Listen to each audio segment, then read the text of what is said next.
എന്താണ് വീണ്ടും ദേശീയപാത ഉപരോധിച്ച ഒരു സമരത്തിലേക്ക് പോകാൻ കാരണം എന്ന് പറയുന്നത് ഞങ്ങളോട് 2 മണിവരെ ഇവർ ടൈം തരുന്നു. ഇവിടെ ഡിപ്പാർട്ട്മെന്റ് അധികാരികളെല്ലാം എത്താമെന്ന് 2 മണിവരെ അറിയിച്ചിരുന്നു. പിന്നീട് അത് 4 മണിക്കേക്ക് മാറ്റി.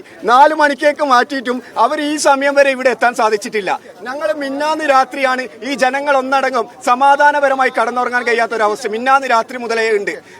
ആ സംഭവം ഇത്രമാത്രം ഉണ്ടായിട്ടും ഇവിടെ ഒരു അധികാരികൾ വന്ന് ഇതിന് വേണ്ട ശാശ്വത നടപടി എടുക്കാൻ പറ്റാതെ തന്നെയാണ് ജനങ്ങൾ ഇത്രമാത്രം തെരുവിലിറങ്ങാൻ കാരണം. കളക്ടർ പറഞ്ഞു പറ്റിച്ചോ? കളക്ടർ പറഞ്ഞു 2 മണിക്ക് എത്താമെന്ന് ബന്ധപ്പെട്ട ഡിപ്പാർട്ട്മെന്റ്. പിന്നീട് അത് 3 മണി 4 മണിക്കേക്ക് മാറ്റി. 4 മണി വരെ ആയിട്ട് 4:30 മണിക്ക് അരമണിക്കൂർ നമ്മൾ അധികം കാത്തിരുന്നു. എന്നിട്ടും അതിനൊരു പരിഹാരം ഉണ്ടായിട്ടില്ല. ഇത് നാട്ടുകാരുടെ പ്രതിഷേധം തന്നെയാണ്. നമ്മൾ ഇന്ന് രാവിലെ മുതലേ 9 മണി മുതലേ സ്ത്രീകളും കുട്ടികളടക്കം മഴ നനഞ്ഞുകൊണ്ട് ഇവിടെ പ്രതിഷേധിച്ചുകൊണ്ടിരിക്കുകയാണ്.